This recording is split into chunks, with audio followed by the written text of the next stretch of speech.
Hello, my great and wonderful people. We welcome you once again to our today's episode of this program. And today we get this news for our table. When we say we want quickly review to Una concerning the things when we say if they go on right now for inside this country, Nigeria.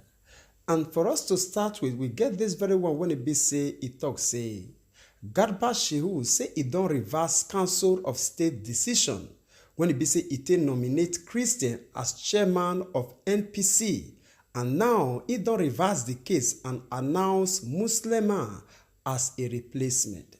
This very news reached our table August 28, 2020. And also for the course of the program, we'll say they showcase to una some certain videos when they say it still concern some things when they say it still they go on as a hidden agenda for this very country, Nigeria.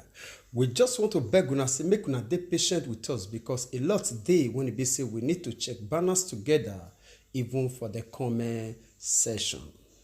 And as we put our hand there for inside this matter, the come make us understand say Garba Shehu, when he be the senior special assistant on media and publicity to President Muhammadu Buhari, on Thursday say he reversed the Council of State decision and nominate Salah Agara as chairman of National Population Commission.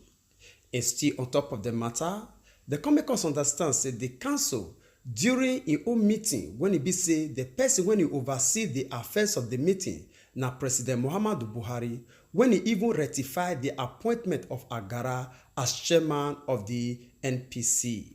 And again, the contour say the body of this council say it made up of former head of states, president, vice president, senate president, speaker, governors, some ministers, and senior government officials. Also approved the composition of membership of the commission, the secretary to the government of the federation. Boss Mustapha na he talk this one on Thursday. And still on top of the matter, the contour say this NPC, so when they talk about, say now then they responsible to conduct the national census for Nigeria. And again, the contour say for the document when it be say they mark secrets, when it be say the date na August 12, and they send them to the council members, and Agara say the name as the chairman according to a report by Premium Times. And also other 6 people when it be say they still appoint for this very mission, so say their name na Mohammed Dotijo when it be say he come from Sokoto. Another one na Razad Jidado when it be say he come from Kwara. Another one na Ibrahim Mohammed when it be say he come from Bauchi. Another one na Joseph Shazin when it be say he come from FCT. Another one na Bala Baya when it be say he come from Katsina. And the last one na Bimbola Salu Hondejin when it be say he come from Lagos. The contour say, however, hours after the council meeting, say Shehu say he sent a brief message to journalists when it be say he announced one Nasiru Kwara, a Muslim when it be say he come from Nasarawa State as chairman. According to the finding, the contour say Shehu say he disrupt the entire arrangement with his own message when it be say he said to journalists, when it be say he reports the narrative, when it be say he said to them. And again, the contour say Sahara reporters say before, he don't report how some officials within the Nigeria government, how they not dey happy with Gara's nomination, when it be say na Christian na he be. And still on top of the matter, the contour say a government source say he confirmed to Sahara reporters, say Governor Abdullahi Sule, he dey among the top northern Muslim when it be say he work against Christian, when it be say they appoint to head the commission.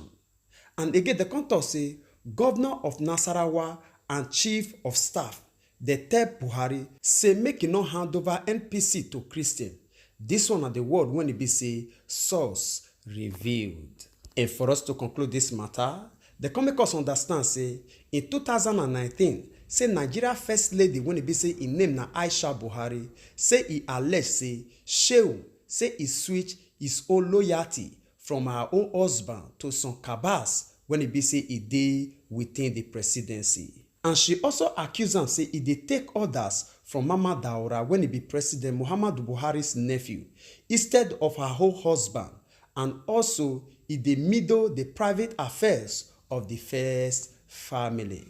And now observation talk say the latest move by this Shehu So e go alongside with everything when e be say they don talk concerning this man before. All right, my great and wonderful people, this one are the news when it be say we receive from the presidency, how Garba Shehu take change the order of the president and give the own directive, and they carry out the instruction where they take change the person when it be say they nominate as Christian to head a certain commission, and they change and put a Muslim man. And they even advise the president say they no will ever allow him say make Christian head that commission. Now in the be this one. And before we will leave una, make una share una opinion with us for the comment section. I think it don't dey clear and clear to every one of us say there is no way when it be say vision of this country fit be one. For us to even start with, you will see and say the 6 other people when it be say they mention 4 people, you just say 5 of them na Muslim men. And only 1 man na he come from Lagos State. I still believe say that man will still be Muslim. Yes. Now, the only Christian when it be say is supposed to dey among of them, now this man still go ahead to change and fill all the seats with Muslim. Now, you want to tell us now, say, it never still dey clear to us? The reason why be say we bring this news come not pass be say for all those southeast when it be say that they insist for presidency 2023, we just dey send this one as a warning to each and every one of them. I think we see a list when it be say it come outside when they choose up to 5 or 6 people when it be say they nominated as the outstanding candidate when it be say if he stand out for president in the year 2023. They name so many people like Peter Obi, they mention Orji Uzor Kalu, and so many others. Yes, now that they play alongside, you think say these people they don't know what that they do. You know, when we see all this thing, we dey laugh, because it be like say una when it be say una don't get gray hair when it be say supposed to serve as a sign of wisdom. Today now it can't be like say now children now it can't get wisdom pass on. I not can understand. Sorry, I don't mean to insult anybody, but the attitude when these people take they follow this system, it shows to us say these people they get eye for hope, they know they use and they see. Are they very sorry? Maybe I might sound insultive to so many people, but this one are the truth. This one are the truth. It's supposed maybe we understand the tone of the drum when it be say these people they play. It's supposed by now, after 50 years, we'll still say we not understand these people. After 50 years of struggling, smiling, and suffering, we see the talk say we not understand the reggae tune of these very people. How that they play their drum, how that they dance upon her. Make we use Ahmed Tinubu of Lagos State, for example. We hear and we understand very well, say, if not because of Ahmed Tinubu of Lagos State, Buhari for not become president, even in that 2015, if for not become president, because this man single-handedly sponsor Buhari, they make us to understand, say, Buhari they sleep when he be say, Tinubu go call Buhari, say, come become president. I will support you, even up to 30 million naira when he be say, this man say, he put in hand for his own money, they support this man, make him become president. But today now, that they rob that man for ground. Even in all appointment to even go for maybe primary or so ever, go for ticket, they not even allow this man. How we want to bring the narrative to us so that we will understand? Just a simple commission now, only just ordinary NPC to head down. Now they talk, say, no, a Christian man not head down. Just look at the top level of this government parastatals. Who be Christian among them? Who be Christian? No one. I been a chief of army staff. I been a chief of naval staff, I been a who just name each and every one of them. Where you foresee Christian. Now we see the dance to say it go better. All right, may we follow una hope say it go better. All right, my great and wonderful people, I will leave una now make una share una opinion with us. As we leave, we make you watch this next video. We will come back for the conclusion. The level of interference by the Obama's government was very overwhelming. It's not as if I couldn't have won the election even with that. But if, by my own thinking, and also the way some other people look at it, they go outside the normal diplomatic relationship, then it should be mentioned.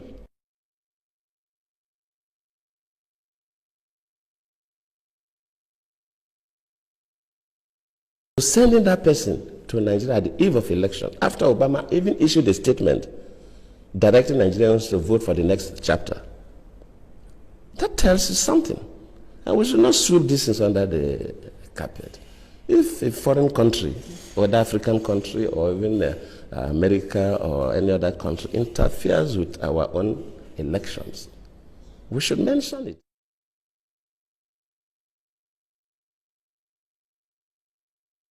Immediately the Chibok issue came up, we expect Nigerians to be concerned. How do we get these girls out? Within a couple of days, we saw people going to the US would bring back our girls' placards. How? Why?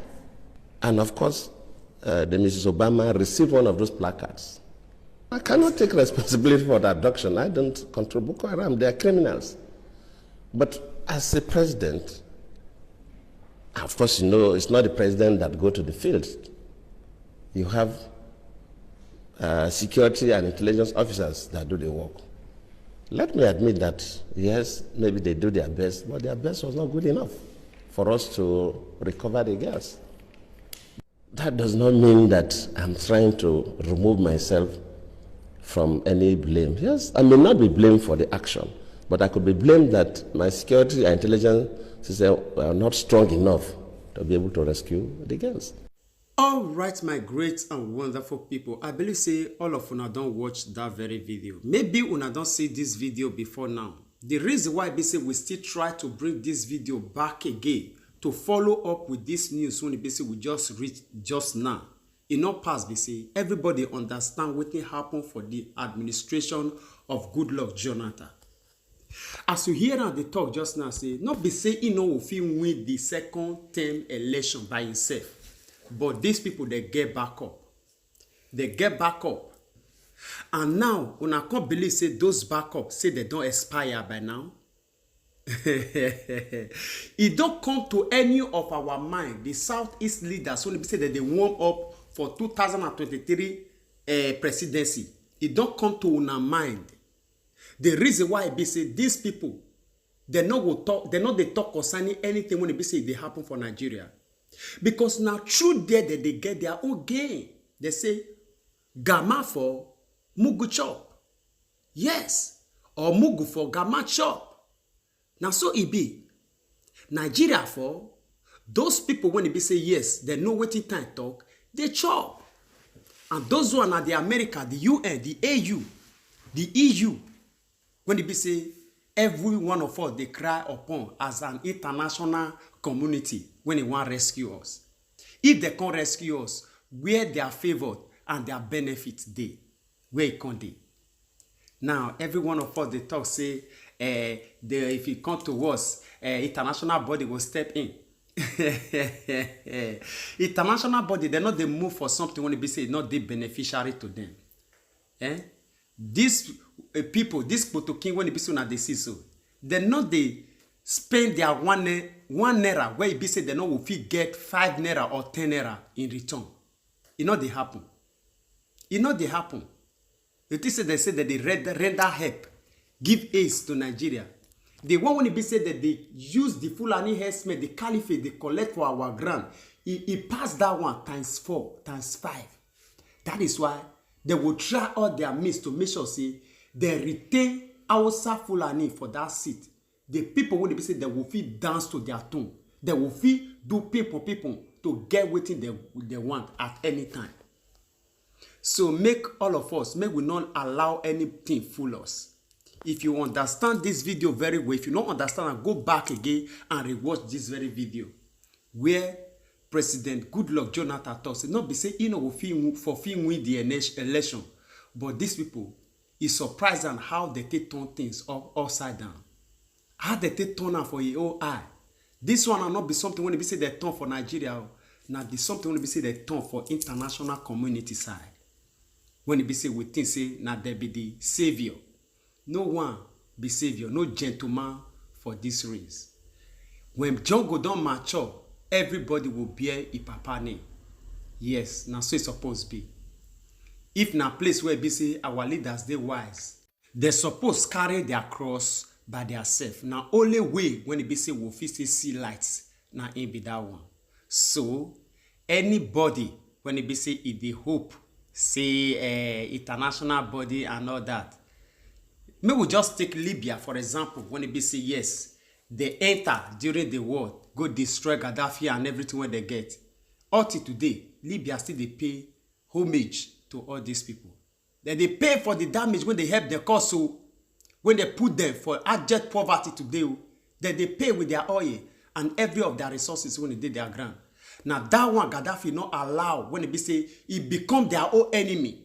When it be say they not call upon them before they arrive, they enter that country to destroy everything destroyable.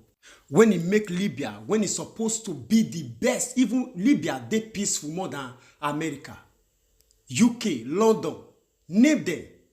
When it be say they not depend on anybody, they not they owe anybody. Now they borrow to other international body. Today, now they don't come become where they dump dirty. Does be when it be say anybody if you can does dump anything put. Not be happen so. So my dear one and wonderful people, I will leave una make una share una opinion with us on the comment section, because it's always said to be forewarned is to be forearmed. So anyone when they get ear, may they hear. Alright, we just want to use this moment to appreciate each and every one of you when they say a day with us all to this moment. God Almighty will bless you all in Jesus' name. Amen. I beg make you not forget to help us still share this broadcast so that we can still reach our brothers and sisters all over the world. As you do so, God Almighty will bless you all in Jesus' name. Amen. We would like to draw the curtain of this program here. We will see you again when we see you. Remember, we love you all. Bye-bye.